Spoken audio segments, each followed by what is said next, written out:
Hi, I'm Jack Dunigan of thepracticalleader.com, and this is the next episode, episode number 4 in our series, So You Want to Start a Business, Everything You Need to Know and Think About Before You Sign a Lease. We're up to the point now where we need to talk about how much money you're going to need and where you're going to get it, but that takes up quite a bit of time and space, which we don't want to load up on one episode. So in this one, we're going to focus on adequate capital, how much money you're going to need to get started.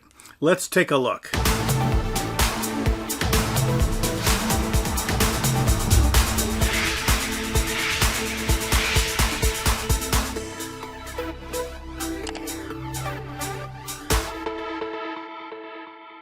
According to Quicken, and you may know Quicken's and Intuit, Quicken QuickBooks is a great program that I recommend all small businesses use. According to them, 40% of all small businesses start with a capital investment of less than $5,000. And that's not very much money these days. Can't buy much of a used car at that price. Certainly can't buy a new one at that price. Less than $5,000. A further survey reveals that 64% of all startup businesses begin with less than $10,000 of capital. Therefore, most new businesses are pretty well strapped for cash, and that's okay if you plan well and if you're a very good manager of what resources that you do have. So when we're talking about how much capital you're going to need to start your businesses, there are 4 things to consider. First of all, there are capital expenditures. We're going to talk about each of these today. There are operating expenses. There are professional services that you may need to hire, and there are personal finances that you need to be very much aware of. So let's talk about capital expenditures, which are fixed assets first. Capital expenditures are fixed assets.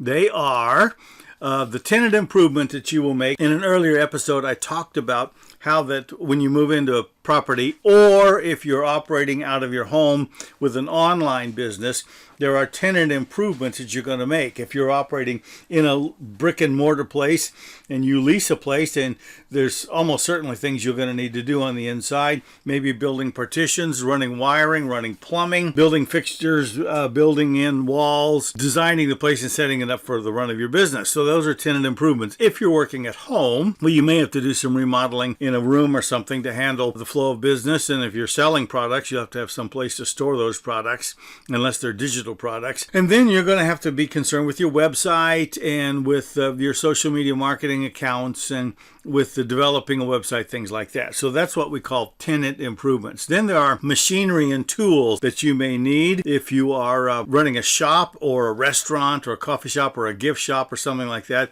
Or if you're starting some sort of manufacturing facility, you're going to have to buy machinery and tools. Here, if you're short on cash, and almost every new business startup is short on cash, if you're short on cash, then you need to think about buying used equipment.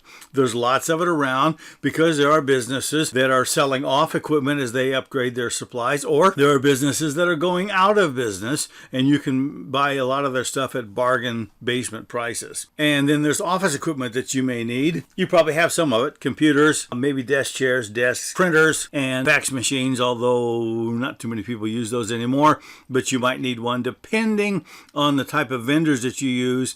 Some of them require a fax. They won't take emails. So it depends on the type of business you're in. And you may have to buy some of that or lease some of it, and that's going to be a capital expenditure that you're going to have right off.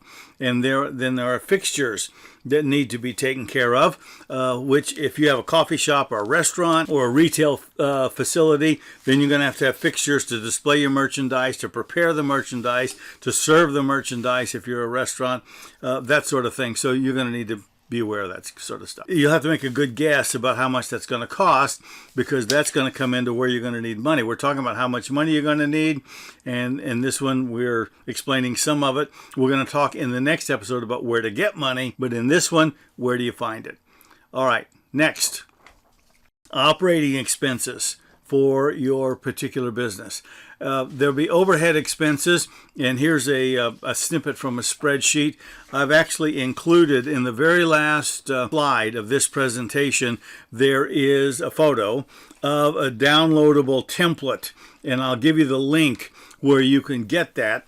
to do a spreadsheet that includes all of these things in far more detail than we can go into online here. But those overhead expenses are what it costs to keep the place open. Accounting expenses, advertising, depreciation, rent, utility, insurance, employees that you have to hire, telephone costs, internet connection costs, payroll expenses, because you have expenses. If you have employees, not only do you deduct taxes from their income, but in some of those you have to match those taxes and that sort of thing. So those overhead expenses need to be considered. Then there are inventory costs. If you have a retail place and you're selling clothing, or you're selling crafts, or you're selling food, or you're selling furniture, or you're selling dishes, or you're selling antiques, or you're selling something, then you have inventory. How are you going to stock that? And you're going to have to go out and buy stuff that you're going to resell. Most of the time, you cannot get it on consignment. And if you're a brand new business, they usually won't give it to you on a 30-day note. You have to go ahead and pay for that stuff right off. And then there is, of course, the business licenses. And if you've done any tenant improvements in a facility, there are going to be permit costs and inspection costs. And there are site fees that maybe are applicable depending on where you are. So that's part of the operating expenses.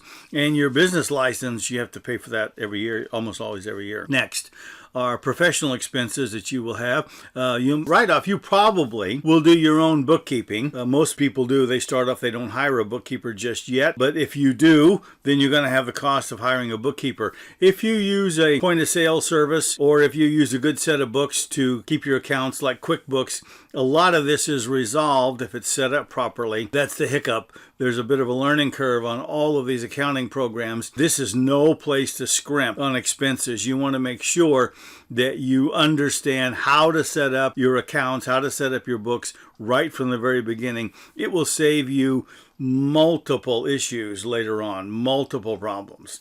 Okay, so you're going to need a bookkeeper. You're going to have to hire employees or sales reps that are going to, maybe you're going to work alone, but it won't be very long that you're going to have more work than you can do by yourself, and you're going to have to hire people. And then there are legal fees. If you decide to incorporate, then you may want to see an attorney about what type of incorporation. If you decide to run a partnership, we're going to talk about legal structures in a future episode. But if you decide to be a partner with somebody, you definitely need a lawyer to draw that up, and be very, very careful with that. We'll talk about the perils of partnerships later on. So if you are going to incorporate, you'll need a lawyer. You'll need maybe a lawyer to review leases before you sign a lease in a facility somewhere. So there's going to be legal fees you need to pay. And then there's marketing costs. If you promote it, you'll get some business. If you don't promote it, you're rolling the dice. Somebody may or may not find you. Somebody may or may not know where it is that you are, and you can't take that risk. You have to be able to market and promote from the very beginning. Janitors, maintenance, and grounds care. Again, you may do some of this on your own, but it won't be very long that you'll be too busy to be able to do this on your own, and you're going to have to hire that, and that's part of professional services to hire that. And in some buildings, if you go into, they provide that, but it's an added cost that they add on to the lease, and you have no choice but to pay it. If that's the case, then you need to be aware of that's an expense that you're going to have to be sure of to be able to plan on.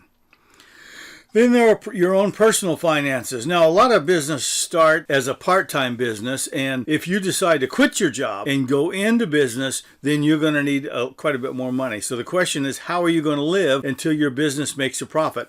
Very, very few businesses will make a profit from the first day of the first month, or even the first 6 months or year. They'll take in money, but that's not the same thing as making a profit. Now, here's a word of warning. Without doubt, as soon as you get a business license, or as soon as you begin to if you buy a domain name, you're going to get bombarded with all of these solicitations of people promising you how they can make you all this money right off the bat. They are all lying. They are lying. It isn't true. There is no magic bullet. The succession of business is always the same. You go into business, you build a name for your business, you build a reputation for your business, and ultimately you gain profitability. But it does not happen. It's certainly in a minor percentage of the time does it happen immediately. It takes time. How are you going going to live until your business makes a profit. That means, are you going to run this business full-time, or are you going to run it part-time, either by hiring someone or by limiting the scope of your business until it gets up and going? And a lot of people do that. They start part-time and they work to support themselves while they are building the business. Now, if you are living now as a wage earner somewhere, you need to plan on 3 months living expenses while you're getting started. And if you're going to go whole hog in this, you need to be at least 6 months ahead as an owner of your living expenses to be able to cover those while you're building the profitability of your business. And that takes some time, but you're going to need that much cash. And to go in without it is a recipe for disaster. So you need to have a cushion of money so that you have some way to pay your living expenses while your business gains its own footing. And the rule is more is better. The more money you got, the more capital you've got in reserve funds is the best. Start off with that way. Okay, now I said earlier that I was going to show you this. So this link will be a clickable link down below in the notes. You can go there, and I have spoken with the owner of this particular website and of this spreadsheet, and he's a great guy.